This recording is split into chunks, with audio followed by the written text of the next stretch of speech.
ठीक है, तो सब लोग कनेक्ट हो गए। Thank you so much guys for connecting again. ठीक है, अच्छा, मिथ नंबर 6 की हम बात कर रहे थे। तो मिथ नंबर 6 ये है इसके अंदर कि जो आपकी गलत फहमी है कि जो यूज़र एक्सपीरियंस डिज़ाइनर जो होता है, सॉरी, तो मिथ नंबर 6 इसके अंदर ये है कि जो यूज़र एक्सपीरियंस, बहुत से लोग ये सोचते हैं कि जो यूज़र एक्सपीरियंस डिज़ाइनर है वो सब कुछ जानता है।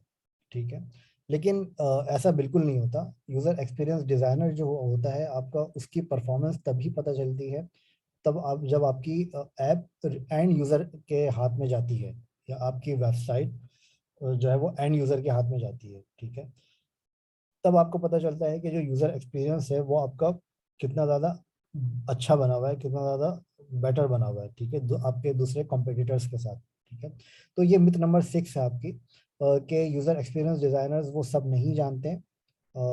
ये आपको मल्टीपल चीज़ें आपको ट्राई करनी पड़ती हैं।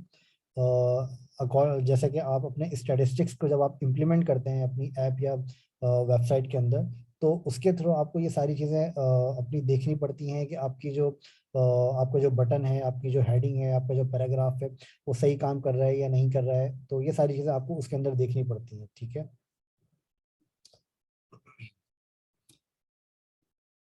अच्छा, फिर इसके बाद हम बात करते हैं कि असल में दुनिया जो है वो काफ़ी चेंज हो रही है, तो यूज़र भी उसके हिसाब से काफ़ी चेंज हो रहा है। ठीक है, तो जैसे कि एक वक्त था जब हम अपने जो हमारे पास मोबाइल्स होते थे, वो मोबाइल्स, एक वक्त था कि मोबाइल्स ही नहीं होते थे। ठीक है, टेलीफोन्स चलते थे, घुमाने वाले चलते थे। फिर घुमाने वाले टेलीफोन्स के बाद फिर एक वो अच्छे वाले फ़ोन्स आ गए, पीटीसेल वगैरह के। ठीक है, फिर उसके बाद मोबाइल फ़ोन का दौर आया जब टेलीकम्युनिकेशन पाकिस्तान में लॉन्च हुई। तो फिर टेलीकम्युनिकेशन जब पाकिस्तान में लॉन्च हुई तो उसके बाद एक मोबाइल फ़ोन का एक तरह से समझो एक इनकलाब आया, कि जिसके अंदर आपके पास जो मोबाइल फ़ोन्स होते थे उसके अंदर बहुत सारी इंटरनेशनल कंपनीज पाकिस्तान में आई, जैसे नोकिया, सैमसंग, सोनी एरिक्सन। तो इसी तरीके से और भी काफ़ी सारी कंपनीज पाकिस्तान में आई और उन्होंने फ़ोन्स बनाना शुरू किए जो कि आपके बटन्स वाले फ़ोन हुआ करते थे। ठीक है, आज भी बहुत से लोग बटन वाले फ़ोन को यूज़ करना प्रेफर करते हैं। उसकी वजह ये है कि उनको यूज़र एक्सपीरियंस उन फ़ोन्स का ज़्यादा बेटर लगता है बजाय इसके कि वो टच स्क्रीन मोबाइल यूज़ करें। ठीक है, अच्छा, बटन वाले फ़ोन के बाद आपके पास आज का जो दौर है वो है आपका टच स्क्रीन मोबाइल्स का दौर। ठीक है, अच्छा, अब ये यूज़र एक्सपीरियंस का जो ट्रेंड है ये दोबारा से चेंज हो रहा है। ठीक है, अब क्या चेंज हो रहा है इस ट्रेंड के अंदर?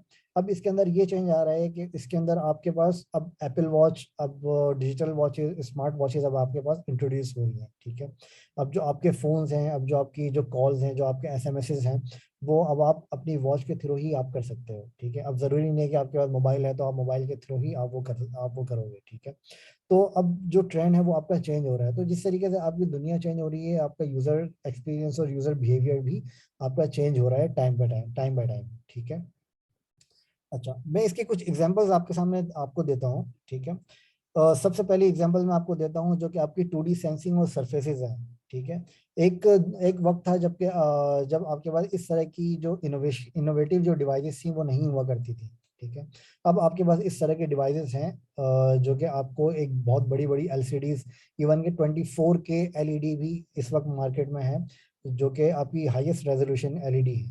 ठीक है, अगर आप का कहीं दुबई वगैरह जाने का अगर कोई आपका अगर एक्सपीरियंस हुआ हो तो उसके अंदर आपको 24K एलईडी भी मैंने देखी है वहाँ पे, कि आप 24K एलईडी के ऊपर भी इतना शार्प एक्सपीरियंस होता है कि आप नॉर्मल एलईडी के ऊपर आप वो एक्सपीरियंस आपको नहीं मिल सकता। ठीक है, अब वो यूज़र एक्सपीरियंस आपका बहुत ही ज़्यादा एक नेक्स्ट लेवल यूज़र एक्सपीरियंस है। ठीक है, समटाइम्स ऐसा होता है कि आपको वो चीज़ पॉसिबल नहीं हो पाती बिकॉज ऑफ बजट्स और काफ़ी सारी उसकी वजूहत होती हैं। ठीक है, अच्छा, एक तो हमारे पास ये एग्जांपल हो गई। अच्छा, दूसरी एग्जांपल आपके पास हो गई जो 3D सेंसिंग और गेस्चर्स हैं। अच्छा, अब जो आपकी स्क्रीन का जो दौर था वो स्क्रीन का दौर भी अब आपका बहुत ही स्लोली आपको वो दौर भी ख़त्म हो रहा है। ठीक है, अब आपके पास जो है वो वर्चुअल डिवाइसेस हैं अब आपके पास, और उसमें अब आपकी स्क्रीन की पे टच स्क्रीन की भी अब आपको ज़रूरत नहीं पड़ती। अब आपके पास वर्चुअल रियलिटी डिवाइसेस होती हैं जो कि आपको रियल टाइम यूज़र एक्सपीरियंस आपको बनाकर देती हैं विदाउट यूजिंग एनी स्क्रीन। ठीक है, तो अब आपके पास इस तरह का कभी अब यूज़र एक्सपीरियंस आपके पास आ रहा है। अच्छा, फिर इसके बाद हम अगर मैं एक और आपको एग्जांपल दूँ तो इसके बाद आपकी जो लर्निंग जो एक्सपीरियंस है आपका, वो भी आपका चेंज हो रहा है। लर्निंग यूजर एक्सपीरियंस भी आपका चेंज हो रहा है, ठीक है। अब एक वक्त था जब हम सब लोग कोचिंग सेंटर जाया करते थे, वहाँ पे हम अपनी लर्निंग किया करते थे। आज के दौर में, अब आज के दौर में जब कोविड का दौर आया, फिर उसके बाद हमारे पास इस तरह के लर्निंग की अपॉर्चुनिटीज ऐसी क्रिएट हुई कि जिन्होंने बहुत ज़्यादा इजी कर दिया कि आज हम देखें 12 बजे भी हम यहाँ पे क्लासेस ले रहे हैं, ठीक है। हम एक तरह का एक एजुकेशन हासिल कर रहे हैं, ठीक है। तो ये सारी एक काफ़ी ज़्यादा फायदे होते हैं इन चीज़ों को अडॉप्ट करने में। अच्छा, अगर आप इनको अडॉप्ट नहीं करेंगे तो आप वो फिर हम अपनी जो ट्रेंडिंग जो एक फास्ट जो एक वर्ल्ड है, उसको किस तरीके से हम compete करेंगे, उसको किस तरीके से हम उनको किस तरीके से हम फॉलो करेंगे, ठीक है। हम काफ़ी ज़्यादा पीछे ऑलरेडी हैं। हम और ज़्यादा पीछे नहीं जा सकते, हमें आगे बढ़ना है। और आगे बढ़ने के लिए हमें वो टेक्नोलॉजीज अडॉप्ट करनी पड़ेंगी जो कि बाहर के लोग अडॉप्ट कर रहे हैं, ठीक है। ये जो हम टेक्नोलॉजी अभी अडॉप्ट कर रहे हैं, ये बाहर के दौर में ये बाहर के लोग इससे आगे निकल चुके हैं, हम अब अडॉप्ट कर रहे हैं इस चीज़ को। तो एटलीस्ट हमने स्टार्ट तो किया अडॉप्ट करना, ठीक है। तो जो यूज़र एक्सपीरियंस है आपका, वो आपका लर्निंग एक्सपीरियंस भी आपका चेंज कर रहा है, ठीक है। अच्छा, एक और एग्जांपल मैं आपको दे दूं। एक वक्त था जब हम अपने जो कैमरास जो हमारे हुआ करते थे, वो आपके रील वाले कैमरास हुआ करते थे।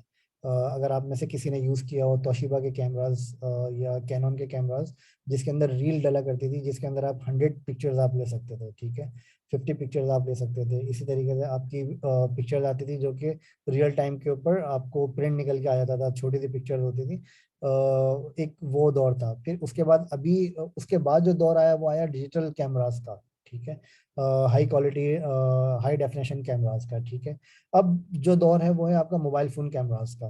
तो मोबाइल फ़ोन के अंदर आपके एचडी कैमरास वहाँ पे अब अवेलेबल हो जाते हैं, तो आपको डीएसएलआर वगैरह की ज़रूरत नहीं पड़ती। जाहिर है, अगर आप प्रोफेशनल फोटोग्राफी कर रहे हैं तो उसके लिए आपको ज़रूरत पड़ेगी, लेकिन आपके पास जो कैमरास जो टेक्नोलॉजी अवेलेबल है, आप उससे बहुत खुश हैं, ठीक है। तो आपका ये यूजर एक्सपीरियंस बिल्कुल एक चेंज हो रहा है। हर सेक्टर के अंदर आपका user experience time by time आपका चेंज होता रहता है, ठीक है। अब आपके गूगल ग्लासेस हैं, गूगल ग्लासेस के थ्रू आप पिक्चर्स ले सकते हैं रियल टाइम के ऊपर। वो पिक्चर्स आपकी क्लाउड पे अपलोड हो जाती हैं। उन पिक्चर्स को आपको लाइफ टाइम आपके पास एक्सेस होता है कि आप कभी भी वो पिक्चर्स आप अपने अपनी देख सकते हैं। इवन के अगर आप अभी चाइल्डहुड में हैं, अगर आप 20 साल बाद वो पिक्चर्स को देखना चाहेंगे तो वो पिक्चर्स आपको उसी क्वालिटी में नजर आएंगी, ठीक है। अगर आप एल्बम अगर आपने कभी मैनेज करी हो, तो एल्बम के अंदर जो हमने 20 साल पहले एल्बम बनाई थी, क्या आज भी वो एल्बम उसी क्वालिटी में है? नहीं, वो एल्बम की क्वालिटी खराब हो गई है, ठीक है। एल्बम की क्वालिटी खराब हो गई है, पिक्चर्स काफी ज्यादा लूज हो गई हैं उसमें से, हम पिक्चर्स काफी ज्यादा हमारी खो गई हैं उसमें से, ठीक है। लेकिन जो हमारा डिजिटल जो हमारी एक जो हमारा चैनल है, उसके अंदर आपकी जो पिक्चर्स जब अपलोड हो जाती हैं, तो वो फिर उसमें से डिलीट नहीं होती, वो फिर उसके अंदर आपके पास एक तरह का डेटा सेव हो जाता है, ठीक है। तो ये जो यूजर एक्सपीरियंस है जो आपका, ये पूरा ओवरऑल ये बड़ा मैटर करता है इसके अंदर। अच्छा, ये मैं कुछ ये हमारी लास्ट स्लाइड है एलिमेंट्स ऑफ यूएक्स की। फिर इसके बाद हम एक क्वेश्चन आंसर का हम एक सेशन करेंगे, ठीक है। उस क्वेश्चन आंसर के सेशन के अंदर मैं आपके थोड़े से क्वेश्चंस लूंगा, फिर उसके बाद हम इस अपनी स्लाइड को एंड करेंगे। अच्छा, ये हमारा जो एलिमेंट्स ऑफ यूएक्स का जो हमारा कॉन्सेप्ट है, जब आप यूएक्स डिजाइन पे काम स्टार्ट करते हैं तो आपको इन सारी पॉइंट्स के ऊपर काम करने की जरूरत होती है एक अच्छे यूजर एक्सपीरियंस बनाने के लिए, ठीक है। इन सारे पॉइंट्स के ऊपर हम काम करेंगे नेक्स्ट लेक्चर्स के अंदर। इसके अंदर जो सबसे पहला पॉइंट आता है आपका, आता है वो आता है द सरफेस, ठीक है। सरफेस क्या होता है? सरफेस होता है कि आपका जो यूजर इंटरफेस है। अच्छा, एक चीज मैं आपको बता दूं कि ये आपके स्टेप्स नहीं है, ये आपके पॉइंट्स हैं जो कि हम मतलब ये ऑर्डर में नहीं है कि पहले आप सरफेस करेंगे या फिर उसके बाद आप स्केलेटन करेंगे, फिर आप स्ट्रक्चर करेंगे, तो ऐसा नहीं है, ये आपके रैंडम पॉइंट्स हैं, ठीक है। अच्छा, जब मैं सरफेस की बात करता हूँ तो सरफेस के अंदर आपका आता है विजुअल डिजाइन, ठीक है। विजुअल डिजाइन मतलब उसकी यूआई कैसी होनी चाहिए, उसके कलर्स कैसे होने चाहिए, उसके फॉन्ट्स कैसे होने चाहिए, उनके ऊपर आप काम करते हैं, ठीक है। उससे पहले आप काम करते हैं वायर फ्रेमिंग के ऊपर, ठीक है। Wire framing, interaction patterns, global navigation, आप अपना एक फ्लो डिसाइड करते हैं कि वायर फ्रेम किस तरीके से आपको बनाना है और अपनी कंटेंट की प्लेसमेंट किस तरीके से आपको करनी है। और ये सारी चीज़ें आप अपने इसके स्केलेटन के अंदर आप डिसाइड करते हैं, ठीक है। फिर इसके बाद आपका आता है स्ट्रक्चर। जो आप इंफॉर्मेशन यूजर को प्रोवाइड करना चाह रहे हैं, जो आप कंटेंट यूजर को दिखाना चाह रहे हैं, उसको आप किस तरीके से स्ट्रक्चराइज करना चाह रहे हैं, ठीक है। मतलब आप पहले फर्स्ट स्क्रीन पे, फर्स्ट पेज पे आप कौन सा कंटेंट दिखाना चाह रहे हैं, सेकंड पेज पे, सेकंड स्क्रीन पे आप क्या कंटेंट दिखाना चाह रहे हैं, फिर उसके बाद अगर आपके इंटरनल स्क्रीन है तो उसके ऊपर आप क्या कंटेंट दिखाना चाह रहे हैं, तो वो चीज़ आपकी आ जाती है स्ट्रक्चर के अंदर आके। आप अपना स्ट्रक्चर किस तरीके से मैनेज करते हैं, ठीक है। अच्छा, स्ट्रक्चर के अंदर आपकी एक चीज और भी आती है कि जब आप अपनी ऐप को, आपने अपनी वेबसाइट को, जब आपने फॉर एग्जाम्पल आपकी ऐप है, आपकी आपकी वेबसाइट है, उसके अंदर आपकी 100 स्क्रीन है, आपके 100 पेजेस हैं, तो 100 पेजेस को आप किस तरीके से स्ट्रक्चराइज करते हैं, ठीक है। मैं आपको एक एग्जांपल देता हूँ। मेरे पास यहाँ पर एक ऐप ओपन है, तो उसको मैं आपको ओपन करके दिखाता हूँ। अच्छा, ये मेरे पास एक फिग्मा है, फिग्मा सॉफ्टवेयर है ये। अब इसके अंदर अगर आप देखें तो यहाँ पे मेरे पास कितनी सारी स्क्रीन हैं, ठीक है। ये अराउंड तकरीबन अराउंड 50 के करीब स्क्रीन होंगी, ठीक है। इन स्क्रीन्स को किस तरीके से आपको स्ट्रक्चराइज करना है, ठीक है, इनका यूजर एक्सपीरियंस किस तरीके से आपको बनाना है, ठीक है। ये सारी चीजें हम इसके अंदर देखेंगे कि आपको स्ट्रक्चर किस तरह से इसका बनाना है, और इसके जो प्रोजेक्ट्स हैं वो आपको किस तरीके से बनाने हैं, इसके अपने हम रियल टाइम प्रोजेक्ट्स हम बनाकर देखेंगे क्लाइंट्स के लिए। हम रियल जो हमारे रियल क्लाइंट्स हैं उनके लिए हम प्रोजेक्ट बनाकर देखेंगे कि उनकी रिक्वायरमेंट्स को किस तरीके से हम मैनेज करते हैं, और उनके पास किस तरीके से हमारे पास रिक्वायरमेंट्स आती हैं, उनके कलर्स को, उनकी ब्रांडिंग को कैसे मैनेज करते हैं, कौन सा सॉफ्टवेयर को हमें चूज करना है, किस तरीके से हमें चूज करना है, तो उसका क्राइटेरिया हम पूरा डिस्कस करेंगे, क्राइटेरिया उसका क्या होता है, ठीक है। अच्छा, स्ट्रक्चर तो आपका हो गया है कि आपकी जो ऐप है उसको आपने किस तरीके से स्ट्रक्चराइज किया है अपनी ओवरऑल पूरी स्क्रीन को, ठीक है। अच्छा, फिर इसके बाद आपका एक पार्ट आता है द स्कोप। अच्छा, स्कोप में आपके पास होता है कि आप जो ऐप आपने यूजर इंटरफेस जो आपने डिजाइन किया है, जो आपने स्ट्रक्चर पूरा एक स्केलेटन डिजाइन किया है, उसको आप किस तरीके से उसकी फंक्शनैलिटी किस तरीके से होनी चाहिए, ठीक है। आपने क्या सोच के वो ऐप का यूजर एक्सपीरियंस डिजाइन किया है कि उसकी फंक्शनैलिटी आपको, सॉरी, आपने किस तरीके से उस ऐप को डिजाइन किया है कि उसकी फंक्शनैलिटी आपको कैसे रखनी है, ठीक है, उसका वर्कफ्लो आपको कैसे रखना है। आई मीन के अगर आपको एक बटन पे क्लिक करना है तो उस बटन पे क्लिक करने के बाद आपको सेकंड स्क्रीन पे जाना है, फिर सेकंड स्क्रीन पे जाने के बाद वहाँ पे यूजर क्या करेगा, वहाँ पे आप यूजर से क्या करवाना चाह रहे हैं, ठीक है। अगर मैं आपको एक एग्जांपल दूं, फूड पांडा आप सबने अगर यूज करी हो, या फिर कोई और फूड डिलीवरी ऐप अगर आपने यूज करी हो, या फिर अगर आपने कोई करीम या उबर की ऐप यूज करी हो, तो उसके अंदर अगर आप एक वर्क फ्लो अगर आप नोटिस करें, या फंक्शनैलिटी अगर आप उसकी नोटिस करें, तो उसके अंदर क्या होता है आपके पास, जब आप कोई करीम की ऐप आप लॉग इन करते हैं, जब आप करीम की ऐप डाउनलोड करते हैं तो वो सबसे पहले आपसे लॉग इन मांगता है। लॉगिन मांगने के बाद जब आप उसको लॉगिन कर लेते हैं, तो लॉगिन करने के बाद वो आपको डायरेक्टली लेकर चले जाता है जहाँ पे आप उसकी अपनी राइड बुक कर सकते हैं, ठीक है, करीम की ऐप के ऊपर अपनी राइड बुक कर सकते हैं। जब आप अपनी राइड को वहाँ पे आप उसको बताते हैं कि मुझे यहाँ से आप पिक करो और यहाँ पे आप ड्रॉप करो, तो इस ये जो आपकी यूजर जर्नी है, इस यूजर जर्नी को कंप्लीट जो कर रहे हो आप, वो आप इस वजह से कंप्लीट कर रहे हो कि यूजर एक्सपीरियंस डिजाइनर ने उसको इस तरीके से डिजाइन किया है कि पहले आपका ये पार्ट होना चाहिए, सेकंड में आपका ये फ्लो होना चाहिए, थर्ड में आपका ये फ्लो होना चाहिए, एंड सो ऑन, ठीक है। अच्छा, फिर ये तो आपका हो गया स्कोप, उसकी फंक्शनैलिटी, उसकी यूजफुलनेस, उसकी रिक्वायरमेंट्स को आप सारी चीजें गैदर करते हो, ये आपका स्कोप का पार्ट आपका हो जाता है, ठीक है। फिर इसके बाद आपकी आ जाती है स्ट्रेटेजी। अच्छा, जब मैं स्ट्रेटेजी की बात करता हूँ तो स्ट्रेटेजी आपकी सबसे ज्यादा इंपॉर्टेंट फैक्टर इसके अंदर होता है, ठीक है। यूजर एक्सपीरियंस को जब आप डिजाइन करते हो तो उसके अंदर आपकी बिजनेस रिक्वायरमेंट क्लियर होना बहुत जरूरी है, कि बिजनेस रिक्वायरमेंट के अंदर आप क्या अचीव करना चाह रहे हो अपने यूजर एक्सपीरियंस के थ्रू। मतलब आप यूजर से अपनी राइड बुक करवाना चाह रहे हैं, या फिर आप यूजर से अपनी सोशल प्लेटफॉर्म की कोई ऐप यूज करवाना चाह रहे हैं, या फिर आप यूजर से फॉर एग्जांपल आप कोई फूड डिलीवरी की ऐप यूज करवाना चाह रहे हैं जहां से यूजर आपका फूड ऑर्डर करें। तो जो आपकी बिजनेस स्ट्रेटेजी है वो आपकी बहुत ज्यादा इंपॉर्टेंट होती है, उसके बगैर आपका user interface, user skeleton incomplete होता है, ठीक है। उसके बगैर user interface, user experience design करने का कोई फायदा नहीं होता। तो आपकी बिजनेस रिक्वायरमेंट और स्ट्रेटेजी आपकी क्लियर होनी चाहिए कि आप यूजर से क्या चीज अप्रोच करवाना चाह रहे हैं, क्या चीज यूजर से आप फुलफिल करना चाह रहे हैं, ठीक है। तो ये इसका पूरा एक एलिमेंट्स है यूजर एक्सपीरियंस के, जो कि बहुत ज्यादा इंपॉर्टेंट है यूजर यूजर इंटरफेस और यूजर एक्सपीरियंस के हवाले से, ठीक है। अच्छा, उम्मीद है आपको ये पूरी सारी स्लाइड आपको पसंद आई होंगी। इसके अंदर और भी काफ़ी सारे इस तरह की एक यूज़र एक्सपीरियंस के बारे में रिसर्च है पूरी। अगर आप इसकी स्लाइड्स देखेंगे तो ये काफ़ी सारी स्लाइड्स हैं। मैं पूरी स्लाइड्स आपको नहीं करवा रहा, मैं आपको सिर्फ वही चीज़ें करवा रहा हूँ जो कि आपके लिए इम्पॉर्टेंट है, आपके करियर के लिए। जब आप किसी अपनी जॉब के ऊपर जाएंगे या आप कोई अपनी प्रोडक्ट स्टार्ट करेंगे, तो ये बहुत ज़्यादा एक इंपॉर्टेंट रोल प्ले करेगा आपके करियर के अंदर, आपकी जॉब के अंदर। यूज़र इंटरफेस और यूज़र एक्सपीरियंस क्या होता है, आपको किस तरीके से ये चीज़ डिज़ाइन करनी चाहिए, कौन से सॉफ्टवेयर यूज़ करने चाहिए, सॉफ्टवेयर यूज़ करने के लिए बेस्ट प्रैक्टिसेस क्या होती हैं, किस तरीके से ग्रुपिंग किस तरह से होती है, इसका स्ट्रक्चर किस तरह से डिज़ाइन होता है, कलर्स की कॉम्बिनेशंस आप कैसे यूज़ करते हैं, ब्रांड गाइडलाइंस को आप कैसे बनाते हैं, कैसे यूज़ करते हैं। तो ये सारी चीज़ें हम आने वाले नेक्स्ट लेक्चर्स के अंदर हम देखेंगे। और इसके साथ साथ जो रियल टाइम प्रोजेक्ट्स और जो रियल क्लाइंट्स के जो हमारे प्रोजेक्ट्स होते हैं वो भी मैं आपको दूंगा, और उसके अंदर भी हम आपको पूरा एक गाइड करेंगे कि रियल जो क्लाइंट्स आपके हैं उनकी रिक्वायरमेंट्स को आप किस तरीके से फुलफिल करते हैं। ठीक है, ठीक है। तो हम यहाँ पे अपनी स्लाइड्स को एंड करते हैं। अब मैं आपका थोड़ा सा आ जाता हूँ क्वेश्चन आंसर्स की तरफ। तो आप लोग अपने आप को थोड़ा सा अनम्यूट कर दें। अगर आपका कोई क्वेश्चन है तो आप अपना हैंड रेस कर सकते हैं, और इसके अंदर हम इसको कंटिन्यू करेंगे। समीद, कासिम, शारिक, उस्मान।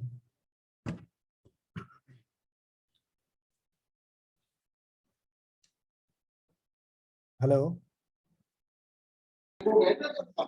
जी। जी समीद। मैं बोल रहा था कि ये जो इसमें जो आपने समझाई है इसमें जैसे एक्सपेरिमेंट भी करेंगे इसी के उसमें ही, जैसे कि जो आप बोले कि ये इसमें एलिमेंट में जो है एलिमेंट क्या क्या बोले थे, मैं भूल गया था बोलना। एक्सपेरिमेंट, जी हाँ बिल्कुल। हम ये सारे जो एलिमेंट्स हैं यूजर एक्सपीरियंस के, ये सारे हम एक्सपेरिमेंट भी करेंगे, और इसका हम देखेंगे कि किस तरीके से इसको आप मल्टीपल अपनी ऐप्स के अंदर किस तरह से इसकी स्टैटिस्टिक्स को आप देखते हैं, और कैसे आपको ये रियलाइज होता है कि आप कौन सा यूजर एक्सपीरियंस कैसे बेटर है। ठीक है, ठीक है, ठीक है, ठीक है।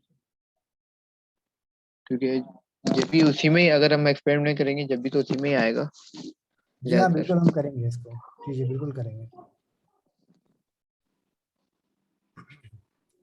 शारिक और कासिम, आप लोग हैं लाइन पे? सर मैं ये पूछना चाह रहा हूँ इसके लिए कौन से सॉफ्टवेयर मतलब यूज किए आपकी जाएं। आवाज़ थोड़ी स्लो आ रही है, आप थोड़ा सा लाउडली बोलेंगे प्लीज। सर मैं ये पूछ रहा हूँ कि इसके लिए सॉफ्टवेयर कौन से मतलब हम पढ़ेंगे, जैसे इसके अंदर हम मतलब चार मैं सॉफ्टवेयर पोस्ट देख रहा था। इसके अंदर हम चार सॉफ्टवेयर कवर करेंगे। मेनली जो इसके अंदर सॉफ्टवेयर हैं वो आपके Figma, adobe XD, adobe Photoshop और एडोब इलस्ट्रेटर। ये चार सॉफ्टवेयर मार्केट में ट्रेंडिंग सॉफ्टवेयर हैं, इंटरनेशनली भी और लोकली भी। ठीक है, तो ये चार सॉफ्टवेयर हम इसके अंदर कवर करेंगे। ठीक है। तो सर ये एक वक्त में चारों सॉफ्टवेयर पे काम करना पड़ता है? नहीं नहीं, एक वक्त में चारों सॉफ्टवेयर पे काम नहीं करना पड़ेगा। इसके अंदर हर सॉफ्टवेयर का यूज जो है बिल्कुल एक डिफरेंट यूज है। ठीक है, इसके अंदर जैसे मैंने आपको यूजर इंटरफेस और यूजर एक्सपीरियंस के बारे में बताया है, तो इसी के साथ साथ आपको समटाइम्स ऐसा होता है कि आपको इमेज एडिटिंग भी करनी पड़ती है। ठीक है, अगर आपको कोई बैकग्राउंड इमेज लगानी है, या फिर आपको कोई दूसरा एक कैनवास टाइप का अगर आपको बनाना है, या फिर अगर आपको कोई पेंटिंग या कोई आपको कुछ इस तरह की चीजें भी अगर आपको बनानी है, तो उस हर सॉफ्टवेयर का अलग अपना यूजेज है। ठीक है, अगर आप यूजर इंटरफेस की अगर आप बात करें, तो उसके अंदर आपका एडोब फोटोशॉप और एडोब इलस्ट्रेटर बहुत अच्छा काम करता है। ठीक है, अच्छा, और जैसे मैंने आपको बताया कि जो आपके सॉफ्टवेयर हैं, सॉरी गाइस, अच्छा, जैसे कि मैंने आपको बताया कि ये जो सॉफ्टवेयर हैं, हर सॉफ्टवेयर का अपना अलग यूजेज है। ठीक है, हर सॉफ्टवेयर का अपना अलग यूजेज है, तो हर सॉफ्टवेयर के बारे में हम पढ़ेंगे कि कौन से सॉफ्टवेयर को किस तरीके से यूज करना पड़ता है, और एक वक्त में हम नहीं देखेंगे, हम वन बाय वन सॉफ्टवेयर को लेकर चलेंगे।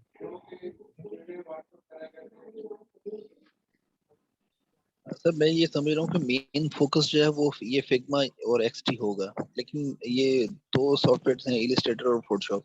एक तो पिक्चर्स के लिए हम यूज कर सकते हैं, इलिस्ट्रेटर मतलब आइकॉन्स वगैरह और इस तरह की चीजें बनाने के लिए, एडजस्ट करने के लिए। जी हाँ, जब आप यूजर एक्सपीरियंस और यूजर इंटरफेस की बात करते हैं ना, तो मेन सॉफ्टवेयर आपका फिग्मा इंपॉर्टेंट है, एडोब एक्सडी इंपॉर्टेंट है, और उसके बाद जो आपके सेकेंडरी सॉफ्टवेयर हैं वो आपके आता है इलस्ट्रेटर और देन फोटोशॉप। अच्छा, फोटोशॉप तो जैसे एडिट के लिए आता है ना काम, जैसे कि कोई तस्वीर वस्वीर बंदा एडिट करे, और इलिस्ट्रेटर किस काम में आता नहीं देखिए, फोटोशॉप जो आपका होता है ना, फोटोशॉप पे एक वक्त था जब उसके अंदर वेक्टर की सपोर्ट इतनी खास नहीं थी। ठीक है। तो उस वक्त फोटोशॉप को आप एडिटिंग के लिए यूज करते थे। तो असल में इसके जो इसका जो डिफरेंस होता है फोटोशॉप और इलस्ट्रेटर का, वो मेन डिफरेंस ये होता है कि फोटोशॉप जो मेनली आपका जो बनाया गया है वो आपका इमेज एडिटिंग के लिए बनाया गया है, ठीक है। यूजर एक्सपीरियंस और यूजर इंटरफेस के लिए फोटोशॉप नहीं बना। लेकिन जो आपका एडोब इलस्ट्रेटर है उसके अंदर आप यूजर इंटरफेस और यूजर एक्सपीरियंस बहुत अच्छे तरीके से कर सकते हैं, क्योंकि वो सॉफ्टवेयर आपका फिग्मा और एडोब एक्सडी से बेटर सॉफ्टवेयर है, अगर आप उसके टूल्स को देखें तो, ठीक है। तो क्योंकि जो एडोब इलस्ट्रेटर है वो आपका उसके अंदर जो फीचर्स हैं वो फीचर्स आपको फिग्मा में और एक्सडी में नहीं मिलते हैं, ठीक है। तो इस तरह की कुछ काफ़ी सारी चीज़ें हैं जो कि आपको एडोब इलस्ट्रेटर के अंदर सीखने को मिलेंगी। लेकिन एडोब फोटोशॉप के अंदर हम हमारा बहुत ज़्यादा फोकस नहीं होगा। फोकस मेनली जो हमारा होगा वो होगा हमारा यूआई और यूएक्स के मेनली सॉफ्टवेयर के ऊपर। अच्छा सर, मैं सर ये इलस्ट्रेटर में बेसिकली कोर्स जो लिंक करता है वो ग्राफिक डिजाइनिंग से कोर्स लिंक करता है या वेबसाइट वेब और मोबाइल एप्लीकेशंस के कोर्स से लिंक करता है? देखिए इस कोर्स के अंदर जो सॉफ्टवेयर रखे हैं ना वो आपके यूआई यूएक्स और ग्राफिक डिजाइनिंग, ये तीन मेन चीजें हैं जिसको सोच के इस कोर्स का पूरा सिलेबस रेडी किया है, ठीक है। तो मेनली इसके अंदर यूआई यूएक्स और ग्राफिक डिजाइनिंग है। मतलब ये सॉफ्टवेयर तो नहीं है ना कोई, ये ग्राफिक डिजाइनिंग का कोर्स है ना जैसे? नहीं नहीं, ये सॉफ्टवेयर ये यूआई यूएक्स का कोर्स है एक्चुअली। इसके अंदर ग्राफिक डिजाइनिंग आपको इस वजह से सिखाई जा रही है कि अगर आपको अगर आप अपने कहीं पे जॉब अगर आपकी लगती है और वहाँ पे आप यूजर यूआई और यूएक्स का काम करते हैं और कोई डिजाइनिंग का काम आपके पास आ जाता है, तो उसके लिए आपको ये नहीं बोलना पड़ेगा कि अब मुझे डिजाइनिंग नहीं आती, ठीक है। तो वो डिजाइनिंग का कॉन्सेप्ट क्लियर होना बहुत जरूरी है यूजर इंटरफेस के लिए। बिल्कुल बिल्कुल समझ गया सर, ये समझ रहे हैं? अपना मतलब तो वर्सटैलिटी हर फन मोला होना चाहिए। तो अच्छा देखें, मैं इसके आपको अगर बात करूं तो ये जो यूजर इंटरफेस और यूजर एक्सपीरियंस डिजाइन का जो कोर्स है, ये असल में आपके पास जितनी ज्यादा स्किल सेट होता है उतनी ज्यादा मार्केट में आपकी डिमांड ज्यादा होती है, ठीक है। मैंने अपना करियर स्टार्ट किया था यूजर इंटरफेस यूजर एक्सपीरियंस और ग्राफिक डिजाइनिंग से, ठीक है। आज मैं दो कंपनीज का आईटी मैनेजर हूँ और एक कंपनी के अंदर मैं टीम लीड हूँ, ठीक है। और अपनी यहाँ पे मैं दो टीम्स मैनेज करता हूँ, यहाँ कराची में सॉफ्टवेयर हाउस दो मैनेज करता हूँ मैं, ठीक है। ilmiz.com का ऑनर हूँ मैं। ilmiz.com मेरा अपना प्लेटफॉर्म है, मैं ऑन करता हूँ ilmiz.com को, ठीक है। मेरा जो स्किल सेट है, मेरा स्किल सेट यूआई यूएक्स से लेकर वेबसाइट मोबाइल ऐप डेवलपमेंट तक मेरा स्किल सेट है, ठीक है। इसके अलावा डिप्लॉयमेंट वो सारी चीज़ें भी मुझे आती हैं, ठीक है। तो जितना ज़्यादा आपका स्किल सेट स्ट्रांग होगा उतनी ज़्यादा मार्केट में आपकी डिमांड होगी और उतने ज़्यादा आपका पे स्केल हाई होगा। क्योंकि जाहिर है अब आप अगर ये चीज़ सीख रहे हैं तो आप अपनी मार्केट में स्कोप और अपना पे स्केल, अच्छा पे स्केल कमाने के लिए सीख रहे हैं, ठीक है। तो आपका जो मार्केट में जो पे स्केल होना चाहिए वो आपका अच्छा होना चाहिए, ठीक है। जो मेनली जो यूजर इंटरफेस और यूजर एक्सपीरियंस डिजाइनर का जो पे स्केल होता है वो आपका 30,000 से स्टार्ट होकर आपका 1 लाख 1.5 लाख तक तकरीबन जाता है ये, ठीक है। अगर आप किसी अच्छी कंपनी में, अगर आप बड़ी कंपनीज में आपकी जॉब हो जाती है तो वहां पर आपका ये पे स्केल आपका 2 लाख और 1.5 लाख के करीब भी हो सकता है। ये मैं लोकल बता रहा हूँ आपको। और अगर आप इंटरनेशनली बात करें तो इंटरनेशनली एनुअली तो अराउंड $30,000 to $60,000 एनुअली कमाते हैं जो यूआई यूएक्स डिजाइनर्स प्रोफेशनली होते हैं, ठीक है। मैं इंटरनेशनली काम कर चुका हूँ। मैं तकरीबन लास्ट 5 ईयर से मैं यूएई में था, ठीक है। स्टिल मैं इंटरनेशनल क्लाइंट्स को मैनेज कर रहा हूँ, ठीक है। मैं आपको सीरियसली बता रहा हूँ कि जो यूआई यूएक्स डिज़ाइनर जो आपके होते हैं वो ईजिली $30,000 to $60,000 एनुअली कमा रहे होते हैं, ईजिली।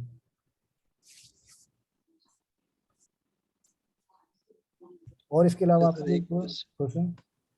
तो मेरा क्वेश्चन, मैं ऑलरेडी मतलब इलिस्ट्रेटर पे काम कर रहा हूँ, मतलब ठीक हल्के है, फुल्के लोगोस बना रहा हूँ। ठीक है। ठीक है? और ये चलें, ये तो मुझे बहुत आसानी मुझे मिल जाएगी कि आपने जैसे बताया कि ज्यादा फोकस उस पे होगा, क्योंकि ये भी एक कंफ्यूजन थी मेरे जहन में कि फोटोशॉप इसके लिए ज्यादा इस्तेमाल होता है या इलिस्ट्रेटर। अब मेरा मतलब मेन मकसद भी यही था कि मैं यूआई यूएक्स की तरफ जाऊं। लेकिन यहाँ पे अभी एक ये क्वेश्चन है कि लोगो डिजाइनिंग बेस्ट है या मतलब इनका कोई कंपैरिजन है आपस देखें जहाँ तक आप लोगो डिजाइन वगैरह की बात करते हैं ना तो ये थोड़ा सा लोअर लेवल पे चला जाता है एक्चुअली, ठीक है। लोअर लेवल पे कहने का मकसद मेरा ये है कि अगर मैं टू बी ऑनेस्ट, अगर अपनी मैं आपको अपना मैं एक्सपीरियंस अगर आपसे शेयर करूं, तो लोगो डिजाइनिंग जो है वो आप को बहुत मतलब पे स्केल उसका इतना खास नहीं होता। ठीक है, अगर आप सिर्फ लोगो डिजाइन अगर आप करना चाहते हैं तो उसके अंदर आपका पे स्केल 20,000 से स्टार्ट होकर 60,000 तक जाता है। इससे ऊपर नहीं मैंने देखा किसी लोगो डिजाइनर को। अच्छे जो अच्छी बड़ी कंपनीज हैं उनके अंदर जो लोगो डिजाइनर्स होते हैं उनके पे स्केल बहुत ज़्यादा हाई होते हैं। ठीक है, लेकिन उनका स्कोप इतना ज़्यादा मार्केट में नहीं है। ठीक है, काफ़ी सारी ऐसी कंपनीज हैं जो कि लोगो डिजाइनर्स को बहुत कम पे में रखती हैं, लेकिन बहुत रेयर कंपनीज ऐसी हैं जो कि लोगो डिजाइनर्स को एक अच्छी पे के ऊपर रखते हैं। बहुत रेयर कंपनीज हैं वो। ठीक है, अब जो लोगो डिजाइनर्स हैं, अगर आप उनका अपर लेवल अगर आप देखेंगे ना, तो अपर लेवल पे वो यूआई और यूएक्स की तरफ मूव हो रहे हैं ऑलरेडी। ठीक है, तो वो यूआई यूएक्स बहुत ज़्यादा इंपॉर्टेंट है अगर आप अपने करियर के अंदर अगर आप ग्रोथ करना चाह रहे हैं, स्पेशली जो करंट डिजाइनर्स जो हैं खास से। गुड हो गया। अच्छा, यूआई यूएक्स डिजाइन करने के बाद हम अपना वेबसाइट पे कोई पेज बनाते हैं, वो वेबसाइट आपकी आवाज़ क्लियर नहीं, थोड़ा सा लाउडली बोलेंगे। ये सर। हेलो हेलो, हेलो, जी आप आ रही है आपकी आवाज़, बोलें। मैं ये कह रहा हूँ कि अगर हम कोई एप्लीकेशन या वेबसाइट बनाते हैं प्रॉपर तरीके से यूआई पे, अब जो उसके आगे का जो काम होता है, जो कोडिंग का काम होता है, तो वो तो कोडिंग का बंदा होता है, तो वो किस तरह से इस काम को करता है?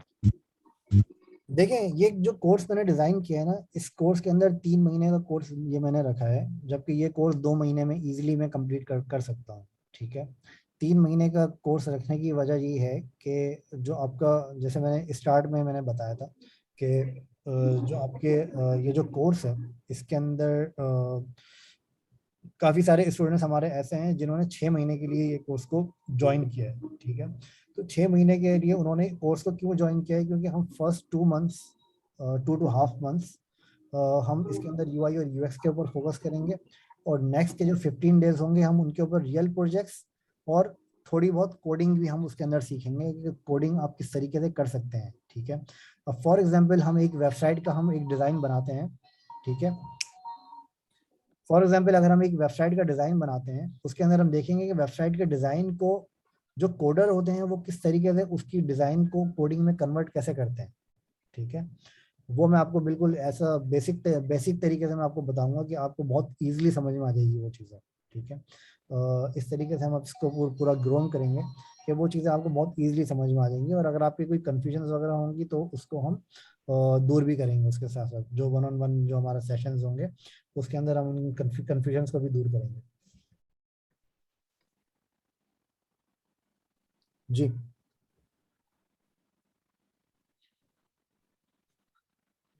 सर ये कब से क्लास स्टार्ट करेंगे? क्लास हमारी ऑलरेडी स्टार्ट हो चुकी है। ये हमारी फर्स्ट क्लास आज सुबह थी। ये सेकंड क्लास, ये समझे उसका रीटेक हुआ है उस क्लास का।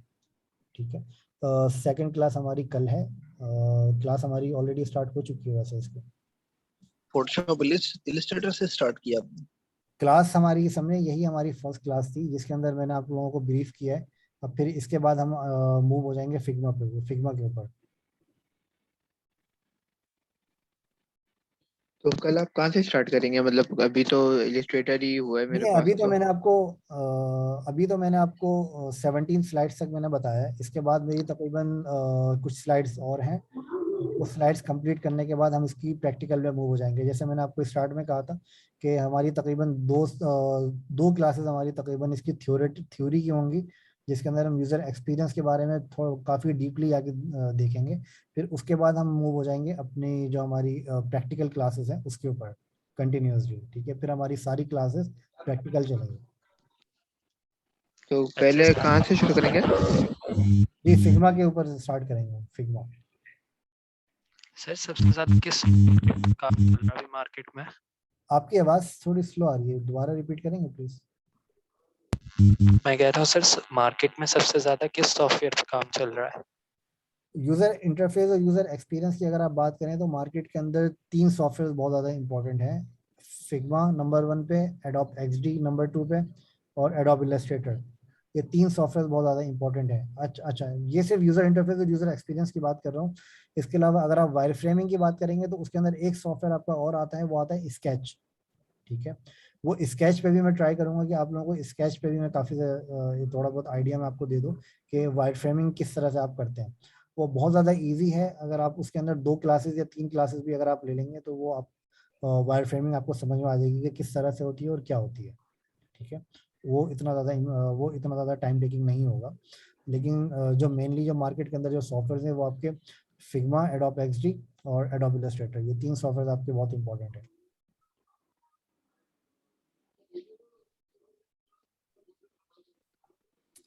जी, और इसके अलावा कल तो 10 बजे ही है ना? जी, सुबह 10 बजे क्लास।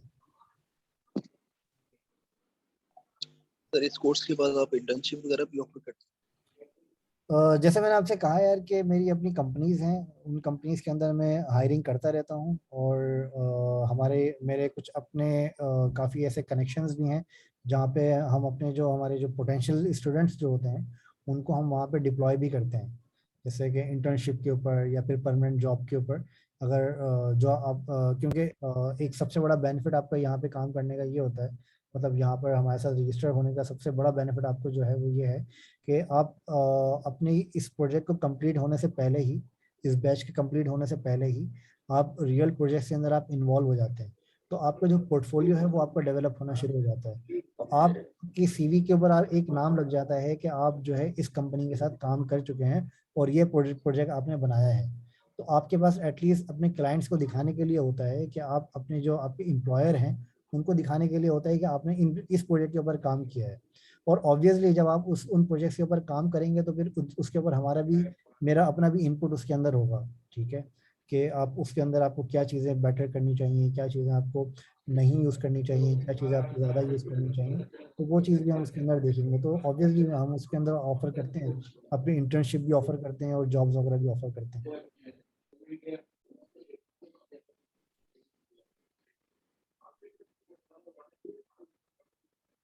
और कुछ इसके अलावा? टाइम खत्म हो रहा है हमारा।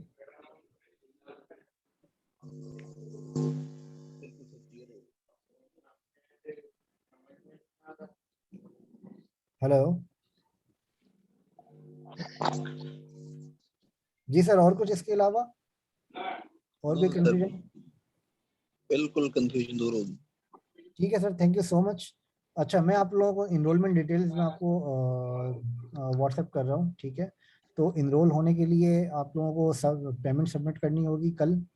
ठीक है, अगर आप पेमेंट सबमिट कर देते हैं तो आपके पास एक ईमेल रिसीव होगी, कंफर्मेशन ईमेल ilmiz.com की तरफ से। जब आपको कंफर्मेशन ईमेल रिसीव होगी तो उसके साथ साथ आपको उसके लॉगिन क्रेडेंशियल्स भी रिसीव होंगे, जहाँ पे आप जब लॉगिन करेंगे तो डेली बेसिस के ऊपर आपको सारे बैचेस की रिकॉर्डिंग और जो भी उसके अंदर आपको एलिमेंट्स दिखाए जा रहे हैं वो सारी चीज़ें आपको वहाँ पे डेली बेसिस पे अपलोड हुई मिलेंगी वहाँ पे। ठीक है, और उन चीज़ों का एक्सेस आपके पास लाइफ टाइम होगा। अगर आप इस बैच को ख़त्म हो भी जाता है उसके बाद भी उनका एक्सेस आपके पास होगा। ठीक है, तो वो चीज़ें आपके पास वहाँ पर होंगी। ठीक है, so thank you so much join करने के लिए। ठीक है, अगर आपके कोई रिलेटिव्स हैं जो कि इस बैच को ज्वाइन करना चाहते हैं तो प्लीज़ रिकमेंड करें उनको, और जितने ज़्यादा हो सके उस बैच को ज्वाइन करें। ठीक है, तो फिर इंशाल्लाह जल्दी मुलाकात होगी आप लोगों से, उम्मीद है। Thank you so much guys, take care, Allah हाफिज़।